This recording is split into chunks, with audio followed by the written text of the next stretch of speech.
Okay, we're ready. Okay. Okay. Hello. Hello, everybody. This is track one, and it's about advanced technology. Hello. Okay. Our first speaker is Nebergall, and he's going to talk about orbital energy management. Thank you. I'm basically going to try and take the problem of the orbital refueling depot, which has been celebrated by some and vilified by others. I know Robert Zubrin has a number of issues with it. I have those issues and more. And I've always kind of dismissed the whole idea for a very long time until I started working on the problem and found a way to incorporate some new and old technologies into something quite novel in combination. The reason why you would need some sort of orbital refueling in the first place is the upper limit of what we're able to transmit into orbit is at the moment maybe around 52 tons if Falcon 9 Heavy gets going, 140 tons if they go all the way to the highest end Falcon 2X. Elon Musk's estimates are whatever that is, divided by 75%, and you've got what you can land on Mars. So that takes our maximum to Mars of 13 to 35 tons. So obviously that's a limit on what you can do in space. Mars Direct is excellent at getting the most out of that payload to get back. So what we're trying to do is focus on getting it there in the first place. So various solutions have been talked about: on-orbit refueling, on-orbit assembly. On-orbit assembly just gives you that much more to haul out. So it gives you a bigger spacecraft, but doesn't necessarily give you any advantage in terms of getting there. And then increased propellant fuel efficiency. Ion drive is one concept, which is quite plausible, but mainly for cargo, because unless you have a very large power source, it's going to take you 2 years to get there. And then nuclear, but then you're going to have $1 billion R&D program to get the engine before you ever get off the ground. So we have a practical speed limit when it comes to any kind of rocket fuel. It's roughly double exhaust velocity. So the reason we use hydrogen for upper stages on vehicles going to geosynchronous Earth orbit and beyond for space probes is that hydrogen-oxygen engines have a much higher exhaust velocity, therefore a much higher total velocity. They become more efficient as you get into larger vehicles. Hydrogen doesn't pack very well, though, compared to kerosene. So kerosene is sort of the ideal fuel for a first stage, but hydrogen becomes the ideal fuel for a last stage. There's a lot of problems with hydrogen. It will generally, because it is the smallest atom in periodic table, will percolate through just about any material over a period of time. When it goes through metal, it tends to embrittle that metal. Now, for something like the shuttle tank, which is only really operational for 10 minutes, that's just fine. It's not going to do a lot of damage. For an on-orbit propellant depot expecting to maintain 20 or 30 missions, this is a serious problem because it will tend to embrittle that hydrogen tank over the course of a 20 to 30 year period. It's either got to be cryo-cooled down to near absolute zero, or it will tend to evaporate off and then have to be recompressed. We'll get into evaporation later. Because it is such a low density fuel, because the nucleus is so small compared to the electron cloud, it's just basically, you take 100 tons of hydrogen, it's this big, 100 tons of just about anything else, and it's this big. You generally have this gigantic bubble of a tank. When you have a gigantic tank, you have a gigantic, really thick material that is going to have to weigh a great deal compared to a tank for kerosene or methane or whatever. This now becomes a very big, brittle, supercooled target. If you put this in association with a big tank of liquid oxygen as well, which is what a propellant depot is, you essentially have a gigantic flying bomb in an orbital debris field that is nicking up just about anything we put up there for any length of time. You can't really do anything about that because it is a relatively thin-skinned material. The other problem is that by definition, any beyond Earth orbit thing that depends on a fueling depot, it's not a one-shot deal. That thing's got to be up there 20, 10, 20 years to sustain more than one mission. Otherwise, there's really not much point in putting it up there. So if you don't refrigerate the hydrogen, you will tend to boil off about, this is a rough estimate based on Mars Direct, of 2.23% per month. So let's say you launch 15,000 kilograms. 6 months later, you launch another 15,000 kilograms. We've got this boil off rate. By the time you get to 22 months, you've lost your first payload. 33 months, you've launched your second payload. And these curves tend to converge to where you're just barely keeping up. It's a little like some people on credit cards. Does that rate change with model? And this is assuming a spherical tank. So it's not really, this is just a notional Surface number. area, surface volume changes. Yeah, and actually that you bring up another point, is that when I talk about the big tank in orbit and the volumetric problem, you can only launch so big a tank because you can only have a fairing so big. So if you need a lot more propellant, you have to put multiple tanks, or you have to stretch out the surface area. So you've got that much more surface area that's being embrittled, that's a bigger target. You've got a lot of issues there. Or you have multiple tanks, which are multiple failure points. So we've walked through all these various problems. The risk of launch. So the idea is, why don't we just launch water? And we decouple the surface launch problem from the propellant production problem. So let's say we launch over the course of 2 or 3 years, we launch a large quantity of water, we leave it there, we launch our deep spacecraft, we dock it to the station, when our launch window comes out, we crank the clock back 6 months, we spend those 6 months generating our cryo propellants, and if we launch on time, great. If we don't, we run it back to the fuel cell, and we reverse the whole process, we put everything back the way it was before. It's not a disaster. So the water can be shaded much more easily to leave it in the form of ice. We can reinforce the ice in a matrix, and we'll get into that a little bit later. It's non-explosive if something hits it. It will tend to dissipate heat in the form of steam, but it will just punch a hole through a series of membranes, which are relatively easy to patch. Where it gets kind of limited is a rocket engine, a cryo engine, will be by weight 6 oxygen to 1 hydrogen. Water is by weight 8 oxygen to 1 hydrogen by kilograms. So you have 2 leftover kilograms of oxygen. So the idea here is, well, don't throw them away, use them with a different propellant that is more compact. Take up a tank of kerosene, take up a tank of methane. And then you have a second stage, which has a better, you basically have a dual fuel source, which is why I call this an energy management station, is that you're generating electricity from your solar panels. You are generating 3 different types of fuel, with 3 different types of propellant, with 3 different mixtures. So here's a notional walkthrough. The Sundancer Bigelow Aerospace Station, which is their medium-sized station, the one I'm going to start with, has an internal volume of 180 cubic meters. So if we start there, we've got, okay, well, let's take 100 cubic meters, which works out to, naturally, because of the metric system, 100,000 kilograms, 100 metric tons. By mass, that's 11,000 kilograms of hydrogen, 88.8 thousand kilograms of oxygen. If we do a cryostage engine with liquid hydrogen, liquid oxygen, we only need 67,000 kilograms of that oxygen in that ratio. So we end up with, when we combine that with the hydrogen, we've got 78,000 kilograms at an ISP of 448.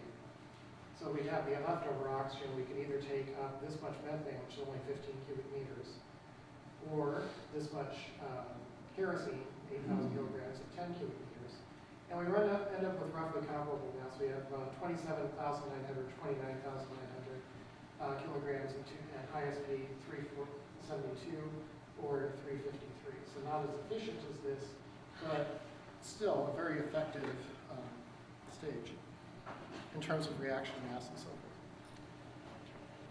So I've worked out that if you take a full year trying to generate a given quantity of propellant, in this case 30,000 kilograms of just the hydrogen, so this would be almost burning the entire amount.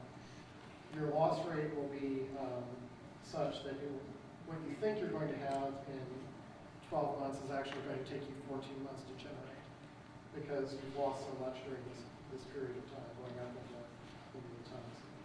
So if you generate it more quickly, you end up being able to waste less hydrogen from leakage. Now this is assuming you don't recycle it.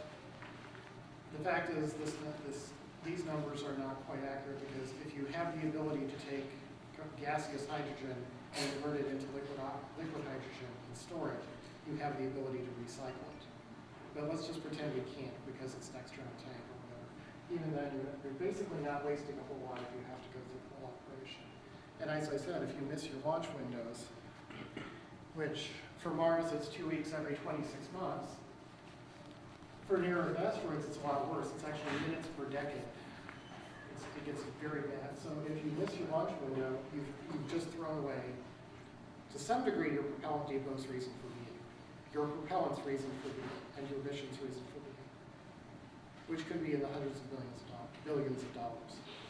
So in this case, if you lose that, you can shut the whole thing down and reverse it and look for a different launch window to a different asteroid. If it's a year later, no problem. If it's 6 months later, no problem. If it's 10 years later, it's all there. You haven't thrown away any resources. The water is still there, the station is still there, nothing is harmed there. Your vehicle may undergo some changes, maybe you'll modify it for a different destination, maybe you'll add additional tanks and go to an alternate destination, but you haven't lost anything. You're not putting all your eggs in one basket. If you tie this into a space station, with a conventional propellant depot, you're flying next to a flying bomb with your crew. If you tie this in, you end up with a whole series of advantages. My water tanks that you'll see later are about 3.5 meters thick. 4 meters is enough to block all cosmic ray radiation.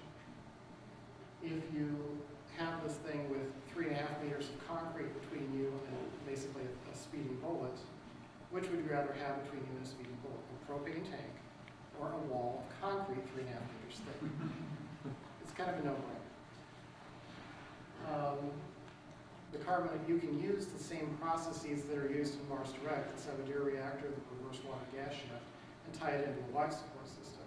So the carbon dioxide you breathe out might end up being part of your propellant in terms of converting it to methane. Or you can simply recycle the oxygen back into the environment using the power from the system. If you have this gigantic propellant source in an engine, naturally you have reboost built into your station. And then when this thing is not making propellant, it's got an awful lot of electrical power on the line for your experiments, or in the case of Nebergall Aerospace, for your clients who are doing experiments with your lab space.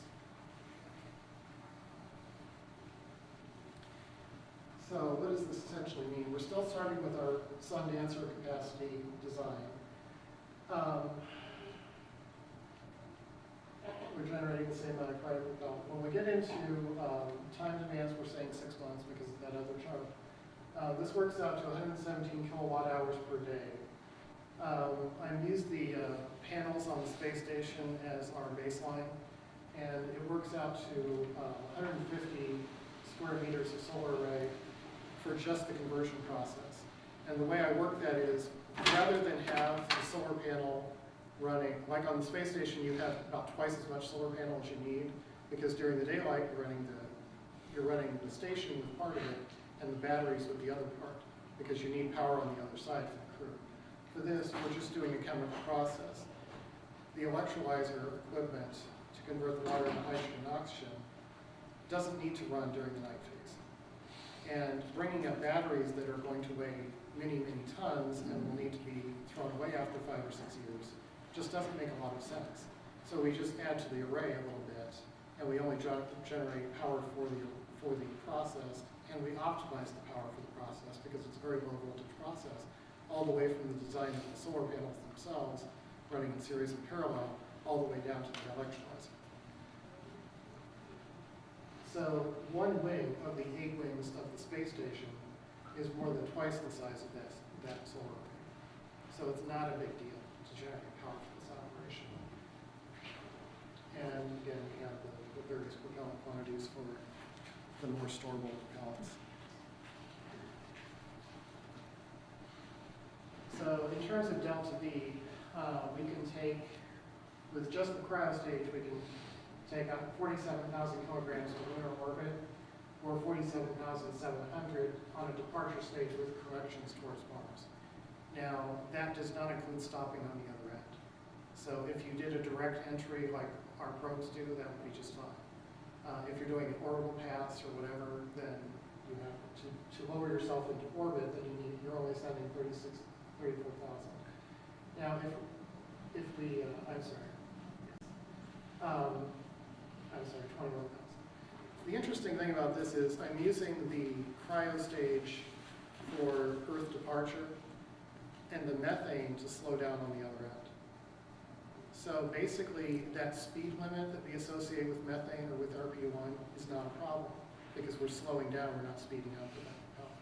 Or we're landing instead of speeding up with that propellant. So you can, and by the way, it's also the storable of the two propellants. You get rid of the hydrogen the minute in the first 10 minutes. You store the stuff that stores. But what's special about this is, when we take the dry weight of all this, we can take the base itself all the way to lunar orbit, to the lunar, possibly to the lunar surface, or to Mars orbit, or to Phobos, without any, just in itself. So if you want to make lunar oxygen, if you want to do Mars direct, if you want to do orbital, you want to mine Phobos for water, whatever, everything's fine. Now, this opens up the possibility of yet another technology. Because we end up with just a little bit too much oxygen and so forth for an idealized system. The Russians worked on a technology for this mini shuttle. This mini shuttle was designed in the 80s. It was called the MAKS. What it basically did was it had a combination of liquid oxygen, liquid hydrogen, and kerosene. And what it was supposed to do was take off on the back of a transport aircraft, take off from there. It would burn kerosene and oxygen initially, and it would slowly, as it accelerated, as if it was changing gears, switch to a hydrogen-oxygen mix in the same engines. And they test fired these things with different mixes 50 times. So these are real. And Aerojet did pick up some of this technology and some of that. So if we had something as a departure stage and we wanted to use the excess methane or the excess RP1, we could use it there as the first part of the departure stage and then phase it out. So you have 100% propellant utilization. And we also have a single set of engines for the entire mission, theoretically. So if we want to build this thing, Sundance was about 8,000, basically 8 metric tons. Well, let's double it. Solar array, throw on another 5 tons. Docking frame, another 5 tons. You want a space tug to go grab your tanks? How about another 15 tons? We're still at 45 tons. That's still considerably less than the 53 tons that the Falcon 9 can lift.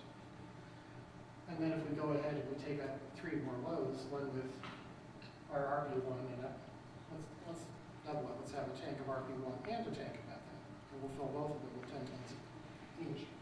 And we'll take out 2 more 50-ton containers of water. We're at 120 tons of water between these 3, I'm sorry. Or 100, I'm sorry. And we have, when we take the water up, we carry it up in a hydrogen-rated tank. So we run the water out, but we run the liquid oxygen, liquid hydrogen back in. So we basically are not throwing away the tanks that we're using to carry the propellant up into orbit. So what if we took a Falcon 9 Heavy second stage and a Dragon-style capsule and made the whole thing feasible? We have these as existing with the standard RP1 tank and the oxygen tank, and we put a water tank on the end as the payload. So we now have essentially a shuttle. It can be used in two different forms. It can be used to go up to orbit, unload the fuel, including any leftover fuel it has that it doesn't need to deorbit. And let's say we make it re-entry capable. Okay, we could use it again. Or we can use it on orbit and blow liquid hydrogen into that front stage. And we've got a serviceable space tug in orbit. So when I talked about essentially reinforced water, in 1943, a scientist in Europe basically came up with the idea, a guy named Jeffrey Pike, that we could mix 14% sawdust with 86% water and make something that is strong enough, roughly as strong as concrete. And this is a fascinating story that we don't have time for today. But this block of this material, the sawdust, is shown after having stopped a 45 caliber bullet at 10 feet. They talked about building an entire aircraft carrier out of this material. Mythbusters went on and decided to go and check that out, so they made one out of a newspaper. Turned out to be even stronger. They tried to do a breakage test. They loaded all their weight on it. They stood on it. They still didn't break it. So we could have a non-interactive matrix where we basically just take a big fishnet of Spectraline, which is 4 times stronger than Kevlar, and put that in the tank. Or we could have a more interactive mix, more like a sponge, that would be more like the sawdust analog. For the tanks, I have a hexagonal form. This is actually 3 tanks in combination. And what we would do is we would flood one part with carbon dioxide, we would load the other space from water. As we pump the water in, we would pump the carbon dioxide out. So we basically, it's almost like taking 2 hot water bottles and gluing them together. As you fill one, it will squeeze the other out. So you have zero gravity pumping. You don't lose anything in terms of the capacity. So you fill it up about 90%, let the ice freeze, take up the other 10%. You've got your matrix of the moderator in essentially a fishnet across the entire thing, so it spaces itself out perfectly as the tank's inflated or deflated. And because it's hexagonal, it has perfect geometry, both linear and spherical. So you have your RP1 tank, you put a bunch of these tanks around the outside edge. If you want a surface base, that'll stop all your cosmic radiation. We're not even all the way through the tanks. So double layer, whatever. You can expand this indefinitely. And you can fold them. Suck all the stuff out of both tanks, you put it into sort of this trifling shape, fold it flat, done. So you could launch the entire thing at once with your central stage and then your other things flanked around the outside edge. Well, it's a refueling depot, so it needs more docking ports. Fine, stick them on the bottom. And there you go. So this is the core of a sun dancer with those tanks in the middle, and then 5 of these hexagonal tanks around the outside edges. We have 2 docking ports here, another one on the end. If we take the core of the Bigelow 330 instead of this one, we can extend it out further, put 4 more docking ports on the outside edge. This solar panel is about half as big as it needs to be, but not a big problem there. Here's a person for scale. Okay, now we're running low on time, so if we have any quick questions, I've got other ideas associated with this, but this is pretty much the gist of it. So, do we have any? Tony? And do your power requirements include the power required to liquefy the hydrogen and oxygen for storage? Not at this time, no. It was basically, the core idea was, does this even begin to work? And this was kind of put together in a relatively short period of time, so I don't have that requirement. That's kind of a phase 2 thing. I don't have anything for the lights. I mean, it's just basically, can this even work? The answer is yes. And if it's 1/8 what you could do in terms of power, then it gives the ability to go from there. Because again, that is one big demand, is the compression. Another big demand would be just any kind of power for anything other than running the electrolyzer. So I assume it's going to have bigger solar arrays. It's just I basically did this entire diagram last Saturday. So this was, because it took me forever to get this geometry right.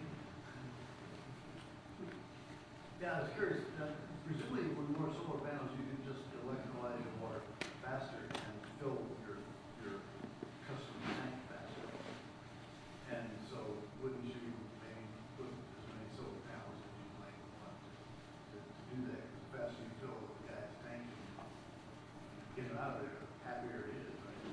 Well, that actually opens up a big thing, because here's your panels, here's the sunshade. I would put a solar panel right in front of the sunshade. You know, and then you've got shade on top of another shade. You've got a little bit of basking, radiation off the back of it, but What sort of power per kilogram second do you need to electrolyze water? I don't have that number. I've got the tables in here somewhere, I can dig them up later. Actually, the irony of this is I used, for the first pass at it, I took the numbers from Robert Zubrin's The Hydrogen Hoax, where he was talking about the hydrogen gas station makes no sense on Earth. Well, you're making 9 units of what would in space be propellant, 8 oxygen, 1 hydrogen. If you're running a gas station, it's like earning $9 an hour and throwing $8 away. You're not going to work very well. But if you use all 9 as propellant in space, it makes perfect sense. I think we're about out of time. One more. Another question? Yeah. I was going to suggest that if you're going to be taking the ice and turning it into oxygen and hydrogen, the best thing would be to have the oxygen and hydrogen tank portions separated by 10 or 20 feet. So since you've got a vacuum around, there'd be almost no possibility of an explosion if there was an impact, because it's going to diffuse in the vacuum so quickly that it won't be concentrated enough to react with the oxygen, even if both tanks were ruptured at the same time. But if they're right together, like in a rocket, then it is possible for them to interact and ignite. See, we don't get completely away from the problems of the propellant depot because for the last 6 months or whatever, the operation is slowly becoming the propellant depot. But it's a much shorter window of vulnerability, and you've got this big protection around it. So you make a perfectly good point. Is you put one on one docking port and the other on the other docking port, and don't move them around until it's time. There are concepts for monopropellant depots and bipropellant depots, and the monopropellant ones obviously would be safer because it's all the same material, and it's nothing for it to react with if it's all by itself. Right. And just real quick, these are the economic advantages for the various new markets that can be open for NASA, for Bigelow, for SpaceX, or for any other new space or traditional space plane. And then John had an excellent paper yesterday on essentially a Mars. What did you call it? A Mars? I call it a Mars. It's a Mars ferry. Well, that was actually Thursday. Thursday, I'm sorry. Yeah. Now that Mars ferry paper is posted on the NSS website under about space, Mars, access to Mars. So when I originally came up with a similar thing, I just said math not verified. Well, thanks to John, it is verified. Anyway, I think that's about it. Thank you. Thank you. Hello. The next speaker is